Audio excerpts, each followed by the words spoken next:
আচ্ছা, বিয়ে না করলে জামাই ষষ্ঠী খাওয়া যায় না? না, এটা তো শাশুড়ি জামাইয়ের কেস। আগে বউ চাই, বউ থাকলে শ্বশুর বাড়ি হবে, তাহলে তো জামাই ষষ্ঠী খেতে পারবে তুমি গুলটে মামা। ভেন্ডি, তুইও কিন্তু কাটা ঘায়ে নুনের ছিটে দিয়ে কথা বলছিস। চল আমাদের নদীর পাড়ে ঠেকে গিয়ে বসে এই ব্যাপারটা নিয়ে একটা গভীর আলোচনা করি। হ্যাঁ হ্যাঁ, চলো চলো।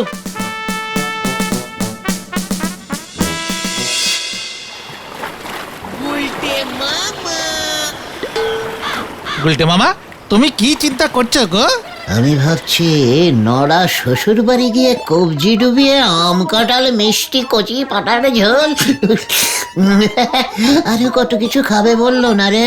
হ্যাঁ তো, জামাই ষষ্ঠীতে সব জামাইদেরই তো এমন আদর করে শ্বশুর বাড়িতে খাওয়াই গো। তাতে তুমি দুঃখ পাচ্ছ কেন? জামাই হতে পারোনি বলে? ঘটন, স্মল মুখে বিগ টক করিস না। জামাই হতে কোনোদিন আমি চাই না। ওইসব বউটাও বিয়ে টিয়ে বড় ঝামেলার ব্যাপার রে। কিন্তু ওই জামাই ষষ্ঠীর নেমন্তন্নটা তো খেতে পারি না। তাই প্রতি বছরই এই সময়টা মনটা কেমন যেন চিনমেন চিনমেন করে রে। বাবা, বিয়ে করবে না অথচ জামাই ষষ্ঠীর ভুরিভোজ খাবে? এ আবার কেমন করে সম্ভব?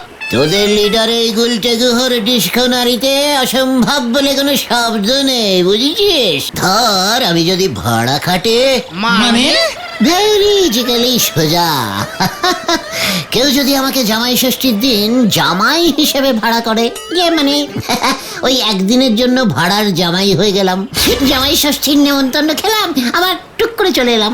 কিন্তু খামাকা তোমাকে ভাড়া করতে যাবে কেন? আমাদের গলতপুরে কি জামাইয়ের অভাব পড়েছে নাকি?